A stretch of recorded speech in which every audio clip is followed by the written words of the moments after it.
Welcome to This Explainer. Today, we're tracing the absolutely fascinating journey of how economists view human behavior. We're going to explore a massive shift in understanding here. We're moving from this traditional, old-school idea that we're all just perfectly calculating economic machines to the much more modern realization that, we're highly emotional, delightfully flawed individuals. So let's kick things off with a pretty crucial question. Do you always make perfectly logical mathematical choices when spending your money? I mean, if you're being honest with yourself, the answer is probably no, right? We buy things on impulse, we completely overpay for convenience, and we definitely let our emotions drive our wallets. But for a really long time, classical economics actually assumed the exact opposite about your daily decisions. To understand how we got to our current understanding of human behavior, we've got to look at the very foundation of the field. And to understand our economic selves, we first need to define microeconomics. At its core, it's the study of human behavior based on a fundamental relationship, allocating scarce resources, or means, to achieve specific ends. Essentially, it's all about how we make choices when we literally can't have absolutely everything we want, which forces us to prioritize. But the way economists historically believed we made those prioritizing choices? Well, that has drastically evolved over the last century. Which brings us to Section 1, the birth of microeconomics. Let's dive right into the late 19th century, which is where the foundational rules of the market were first codified, and our identity as pure rational actors was really born. You see, English economist Alfred Marshall essentially fathered scientific economics. His massive impact really hinges on his 1890 masterwork, Principles of Economics. This book became the dominant textbook in England for years, largely because Marshall wanted to bring serious mathematical rigor to economics. He took what was previously just philosophical theorizing and transformed it into a true scientific profession, entirely built on strict equations and logic. Marshall gave us this standard supply and demand graph that, frankly, everyone studies today. He brought ideas like marginal utility and production costs into a cohesive whole. But most importantly for our story, he popularized the neoclassical approach. This model fundamentally assumes that people are perfectly rational actors, making mathematically optimal decisions to maximize their own utility. It paints this picture of humans as flawless, calculating robots who always know exactly what's best for them. Moving on to Section 2, playing the game. Because let's be real, the market isn't some solitary vacuum where you just sit around calculating your own utility. It's packed with strategic competitors. And that brings us to a major mid-20th century paradigm shift. Enter game theory. This is exactly where economists started analyzing conflicts of interest and strategic interactions between these supposedly rational players. Pioneers like John von Neumann, Oscar Morgenstern, and later the brilliant John Nash developed game theory to map out exactly how rational players choose strategies in mutual combat scenarios. It's essentially the complex mathematics of outsmarting your opponent, anticipating their moves, and calculating your absolute best response. Just look at how brilliantly this illustrates a strategic interaction called a subgame perfect equilibrium. Think of it kind of like a chess match. If you follow the branches of this game tree carefully, you'll see that if a potential entrant decides to enter a market, a monopolist has a choice. They can either fight back with a brutal price war, which leads to a mutually destructive negative payoff of -3 for both of them, or they can just accommodate the entrant, resulting in a positive payoff of 5 for both. Now, because both players are assumed to be totally rational, the entrant mathematically knows the monopolist won't ever choose the mutually destructive price war. Therefore, the rational, confident move is to enter, and the rational response is always to accommodate. Game theory even goes as far as dictating competitive auction strategies.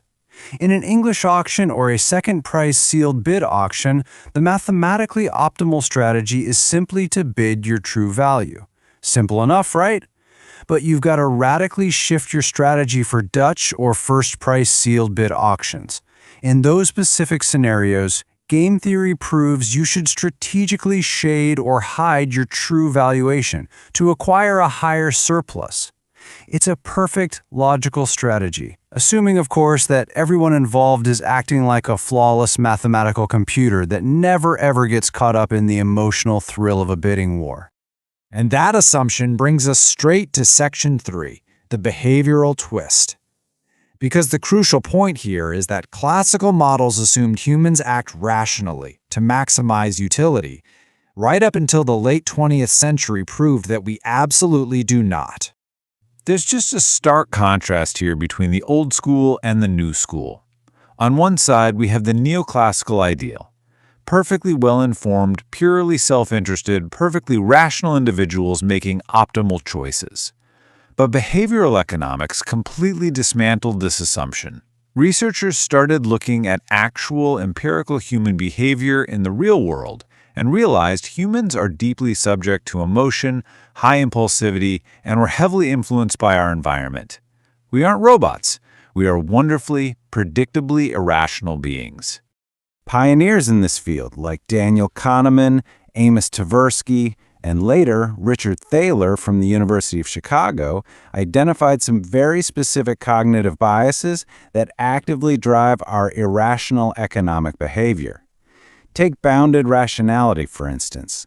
It basically means we just don't have the time or brain power to process all the infinite information available to us, so we take mental shortcuts.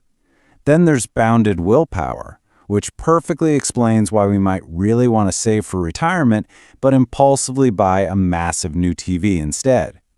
Mental accounting shows we actually treat money differently depending on exactly where it came from. And loss aversion? That means we feel the agonizing pain of losing $100 way, way more intensely than the fleeting joy of finding $100. Actually, let's test that irrationality right now. Imagine you're offered this choice. Would you take a guaranteed $250 or a 25% chance to win $1,000? Statistically speaking, the expected mathematical utility is absolutely identical. A perfectly rational robot wouldn't even care which one it picked. Yet, Tversky and Kahneman showed that most real people irrationally take the sure win. But, and here's the really fascinating twist, if people face a potential loss instead of a gain, they suddenly embrace huge, wild risks just hoping to avoid losing any money at all. Our entire risk appetite changes completely based solely on how a question is framed. Crazy, right? And then, of course, there's the sunk cost fallacy. Richard Thaler highlighted this with a pretty brilliant real-world observation. He noted that people would frequently risk driving through a dangerous, life-threatening blizzard to attend a sporting event simply because they had paid out of pocket for the tickets. But if they were given those exact same tickets for free, they'd happily stay home safe and warm. Even though the physical danger of the blizzard remains completely identical in both scenarios, the mere fact that they spent money forces them to take an entirely irrational physical risk. Which leads us perfectly into Section 4, the power of nudges. What's really interesting here is how businesses, institutions, and governments have actually learned to use these exact psychological flaws to seamlessly guide our everyday behavior. And that brings us to the absolutely fascinating concept of the nudge. A nudge basically takes advantage of human psychology through choice architecture. It's a clever way to gently push people toward a specific, often beneficial option without actually restricting their freedom of choice.